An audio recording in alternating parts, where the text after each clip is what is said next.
ప్రజానికానికి నమస్కారం. నేను మున్సిపల్ చైర్మన్ అయ్యేటప్పుడు ఒక మాట ఇచ్చినాను.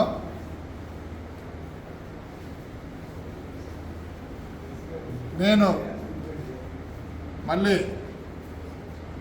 చైర్మన్గా రిజైన్ చేసి ప్రతి ఒక్కరిని చైర్మన్ వైస్ చైర్మన్ చేస్తాననే మాట ఇచ్చినాను.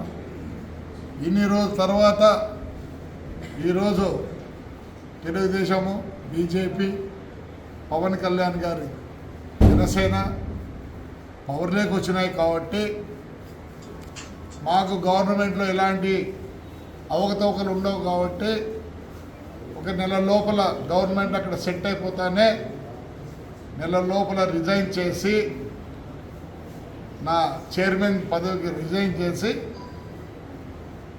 మా కౌన్సిలర్లని ఒక్కొన్ని చైర్మన్, వైస్ చైర్మన్ చేస్తానని ఆ రోజు మాట ఇచ్చినాను.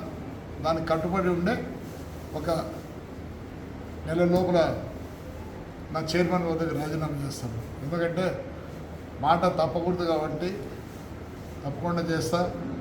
అలానే ఈ 5 ఏళ్ళు కుంటుపడిన మున్సిపాలిటీ ఆంధ్ర తాడిపత్రిని మళ్ళీ తప్పకుండా అన్ని విధాలా అభివృద్ధి చేస్తామని కోరుకుంటూ, ఎందుకంటే ఎక్కువ స్టేట్మెంట్ ఇవ్వకూడదు, మళ్ళీ కోర్టు ఇది ఉంది కాబట్టి నేను ఇంతవరకే స్టేట్మెంట్ ఇస్తాను. దాని తర్వాత తాడిపత్రి వచ్చిన తర్వాత చాలా మాట్లాడతాను. అందరికీ ధన్యవాదాలు.